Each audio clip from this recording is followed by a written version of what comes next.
information daily to Jeffro, who's our committee chairperson, and the mayor's office. So every day I go in my office and I see Major Frederick Boch's email on my desk, and it seems like I know him all my life. I'd like to welcome Major Frederick Boch now for his remarks.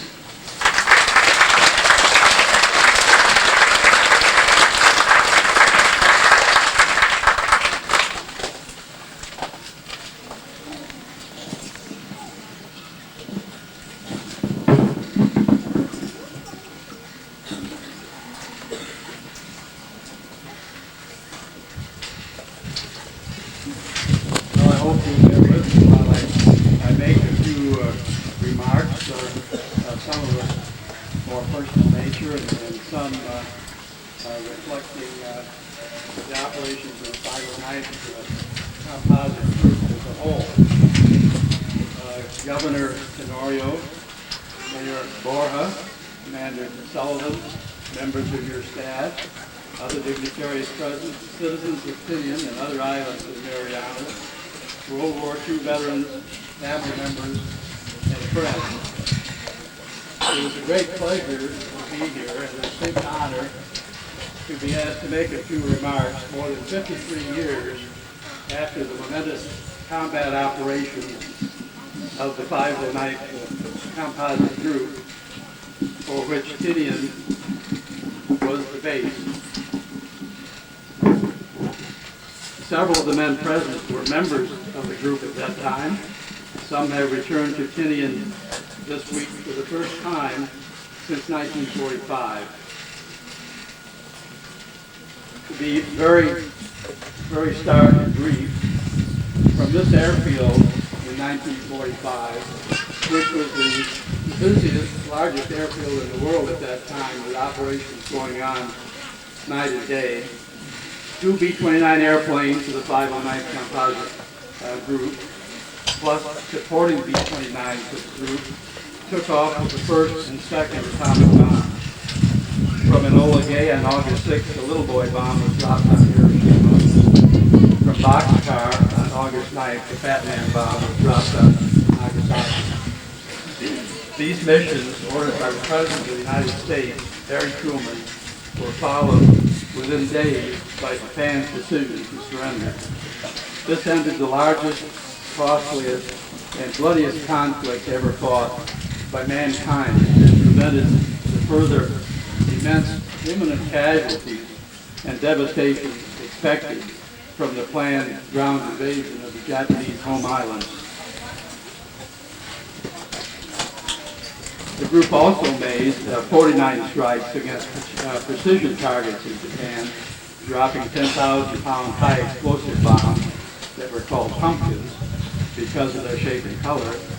They were in fact almost identical in size, shape, and weight to the Fat Man bomb that was dropped at Nagasaki.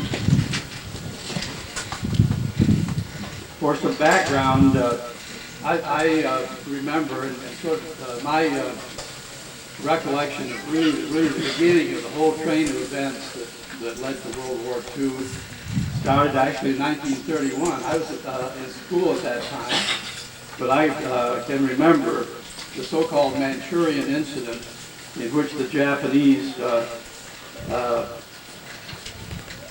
started on their role of aggression, took over Manchuria. Of course, they later then went into China and elsewhere. Also in Europe, Germany, under the Nazis, was taking over adjacent countries or parts of countries. Italy was taking over countries in North Africa, and of course Japan was continuing their pursuit of aggression. And in fact, the three powers eventually formed a pact called the Axis with these three members, with the intent of actually dominating the world through military aggression. So over this period of time, we saw all kinds of things happen. We found displacement of whole populations, such as occurred here on Tinian. we saw genocide occurring with actual attempts to wipe out whole groups.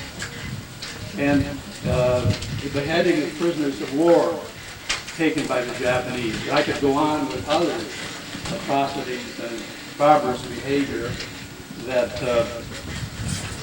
took place in the era leading up to World War II and during the war itself. And the early successes achieved by the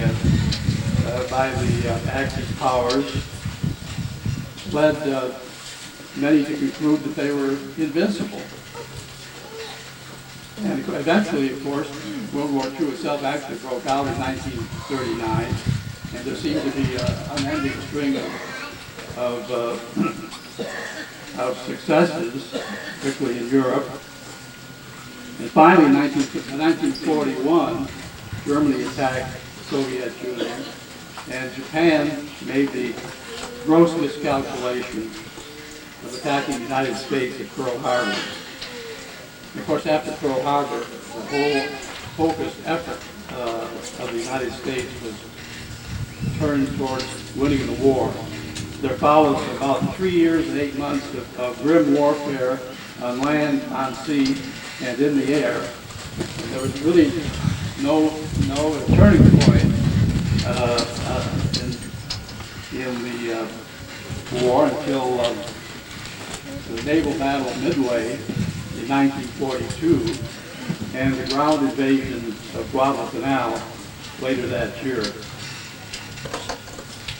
As the war went on, of course, the United States progressed across the Pacific and eventually, as you all know, captured the Marianas, Saipan, Tinian, and Guam.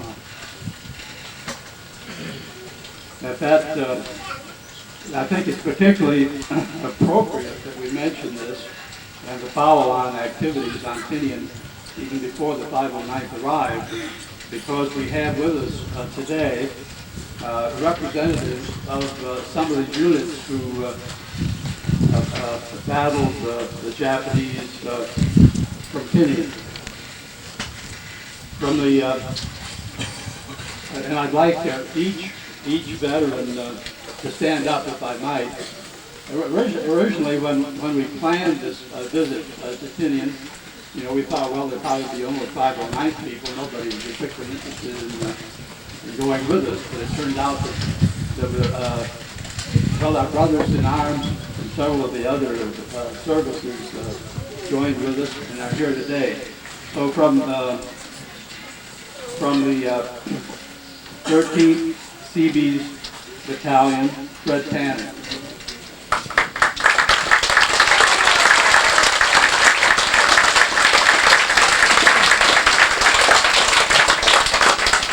From the 67th Seabees Battalion, Charles Baker and Andy Nazario.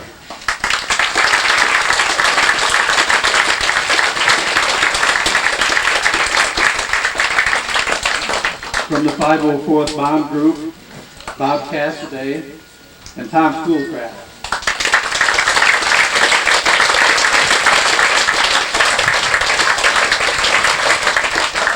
An interesting point here is that the 393rd Bomb Squadron, which was the combat unit of the 509th, was actually in the 504th Bomb Group, in which these men served over here in Fairmont, Nebraska, at the time that the 393rd Bomb Squadron was selected to be the combat squadron of the 509th. So we had close ties going back to Fairmont, Nebraska days.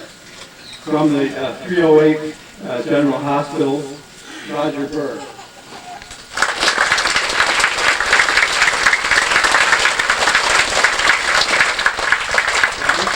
This points up the fact that large, heavy casualties were expected from the invasion of Japan, for which preparations were being made. In fact, I believe the planned invasion of Kyushu, the southern island of Japan, I think was a larger invasion force that was used in the landing in Europe. So it was a tremendous operation. I'm sure Roger's unit was geared up, getting ready to take care of all the expected casualties. Now there's one other veteran I'd like to mention. H.A. Giles Jr. was a member of the 4th Marine Division, which is the division that came ashore on White Beach, right near here, and spearheaded the capture of Tinian. He's no longer alive, but Andy Giles, please stand up. He's already standing up. Okay. Andy Giles, please stand.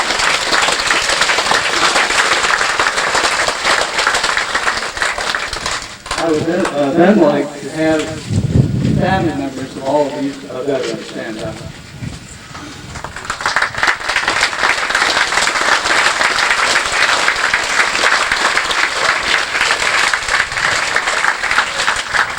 So you can see that there was a lot going on before the 509th ever got to Tinian. They were everlastingly grateful for what they did and the severe fighting that they saw. To go back to the history of the 509th for a moment, there were, of course, the Manhattan Engineer District was a tremendous undertaking to develop atomic bombs. At the very highest level of political, scientific, industrial, and military organizations, the decisions were made to proceed with this earth-shaking development, including at the political level. President Roosevelt and his successor, President Truman, Prime Minister Churchill of Britain, and to mention only a handful of all the eminent names of people that were involved in this effort. At the scientific level, Einstein, Fermi, Compton, Oppenheimer, and a host of other physicists. At the industrial level, the huge development of Oak Ridge and Hanford production works done by contract by DuPont, under contract to government. Of course, at Oak Ridge, the uranium-235 was produced that was used in the Hiroshima bomb. And at Hanford, Washington, plutonium was produced that was used in the Fat Man bomb that was dropped at Nagasaki. At the military level, General Marshall, Secretary of War Simpson, General Marshall, General Groves, who headed up the Manhattan Project effort, General Arnold, General LeMay, Admiral King, and many others, including, of course, Admiral Nimitz, who was based at Guam at the time of the dropping of the bomb. The 509th was organized so they could operate anywhere in the world at the time that it was set up.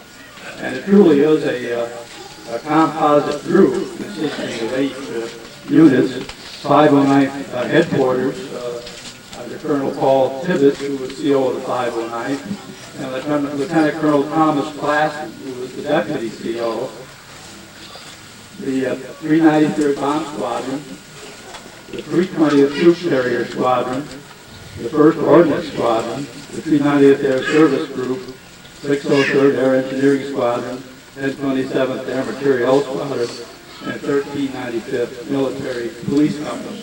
So the 509th was a largely self-sufficient command, rather unprecedented, but designed to be able to operate anywhere in the world. Of course, we know what anywhere in the world ended up being.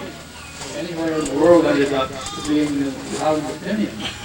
And of course, the reason for that is that Tinian had the strategic location of Tinian makes it made the best possible base for the Operation 509 against Japan.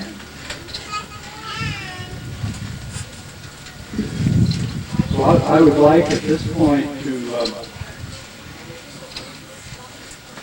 to end my remarks and lead on to the next event in the program.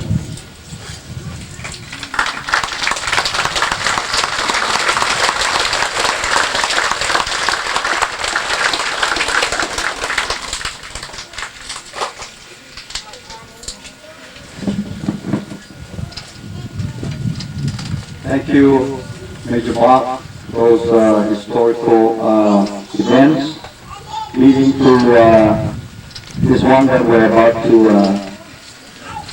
get into. But before I do that, I think I was just signaling to get a picture of all the veterans and their families. So if you can just do me this favor and stand up, and Don will be taking a picture from front for the paper. Can I just stand up from your seats so that I can get a good photo before we get into the...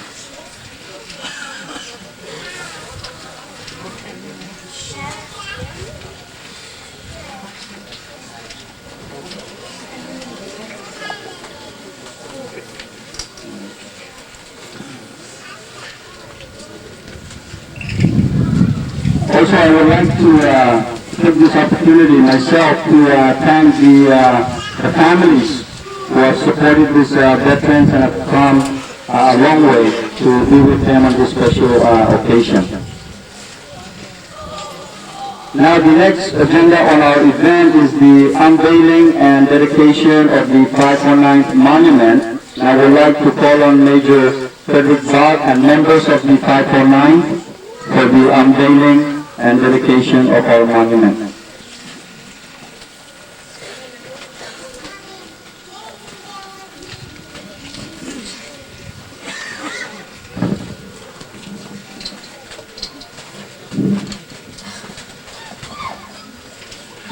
Jack Wadowski was a navigator on McKnight's crew that flew the B-29 called Top Secret.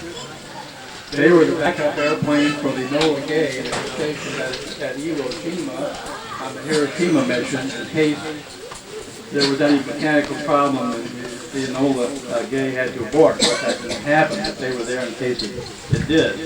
They were also the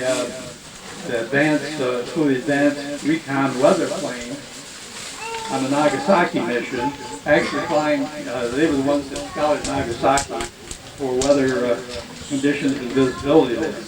They also flew 4 pumpkin missions that I mentioned, with Jack Lee come up and stand on one side of the monument. Frank Norris was a C-54 pilot. The 509 had 15 silver plate B-29s, B-29 specially modified to be able to carry these large bombs. We also had five 4-engine C-54 transport planes who did essential service for moving men and materials from the States as quickly as humanly possible. And I know after flying from Los Angeles over here in a present-day jet, that was a long trip in a propeller airplane. Anyway, Frank made, I think, about 7 round trips between the U.S. and Kenya. And among other things, the C-54s, I believe, carried the plutonium core elements of the Nagasaki bomb, plus, of course, a lot of other equipment and items and high-level personnel. So, Frank, would you please step forward?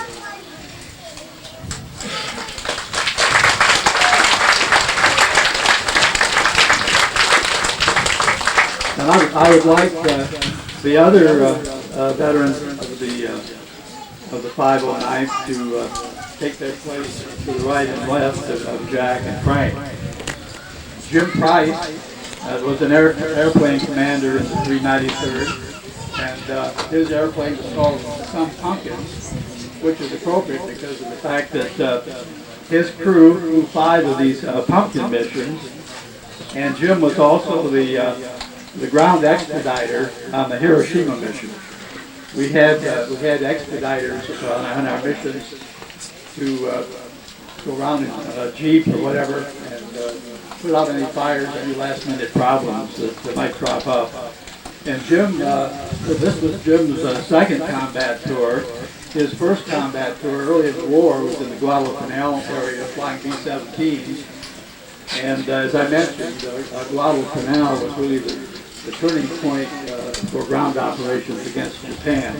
So Jim, can you come forward?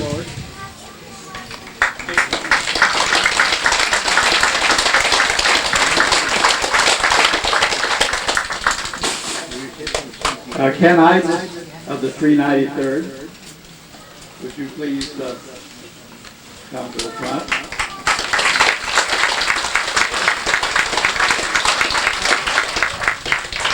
Boch Gaston, who was in the photo unit, which did a lot of photo interpretation work, preparing folders for missions.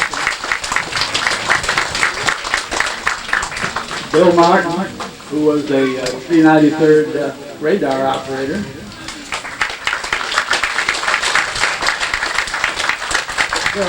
Bill remembers very well one mission which he thought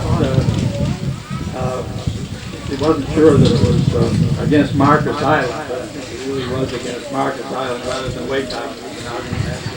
Quite a while. And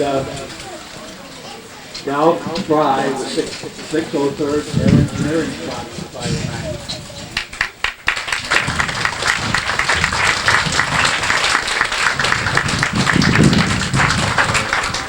Now, there's one other member of the 509 that's represented here, but is no longer living. But his daughter, Lyndon Richards, was a member of the 1st Ordnance Squadron of 509. 1st Ordnance Squadron worked very closely with Project Alberta from Los Alamos, preparing both conventional and atomic bombs. His daughter, Sue Richards Spain, is here. Would you please stand up?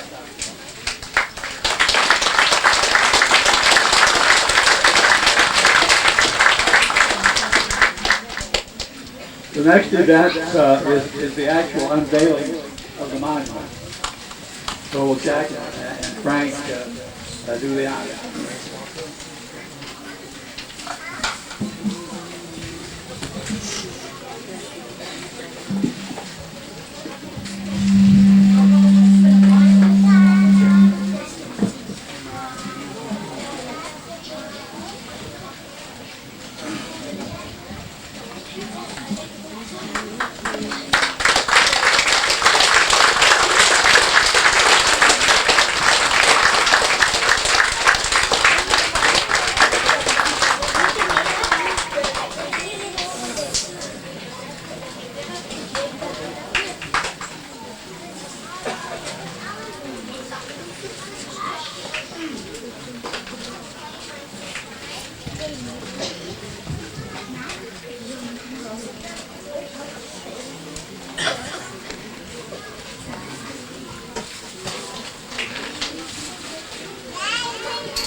At this time, ladies and gentlemen, I'd like to call on the Honorable Governor Tenorio, the Honorable Mayor Boch, and Commander Sullivan, together with Major Boch for the presentation of the wreath.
Ladies and gentlemen, the Honorable Governor Tenorio, the City of Mine, Mayor Boch, Major Boch, Commander Sullivan are now dedicating and presenting the wreath to the 509 monument.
At this time, ladies and gentlemen, I'd like to ask the Honorable Governor, Honorable Mayor, and Commander Sullivan to just remain for the presentation of the membership coins.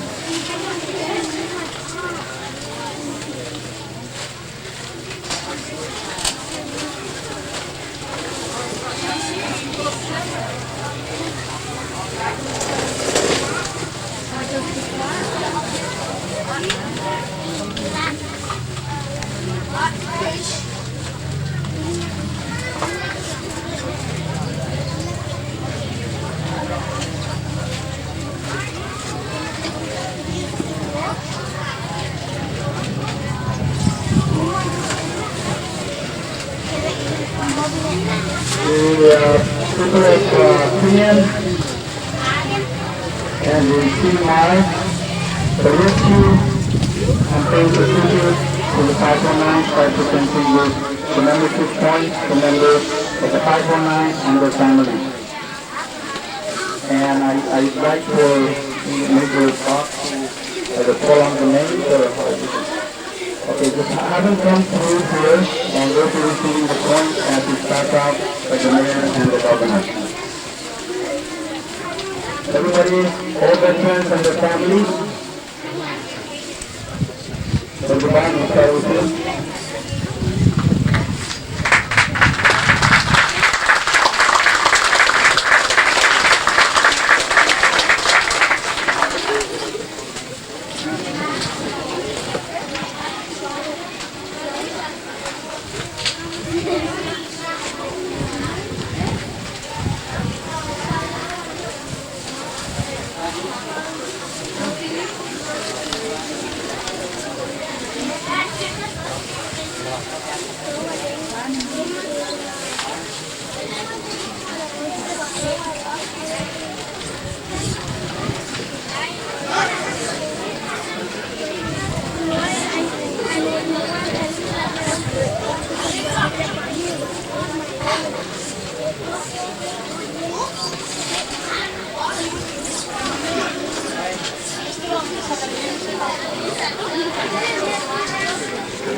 veterans and their families. I have enough points for everyone.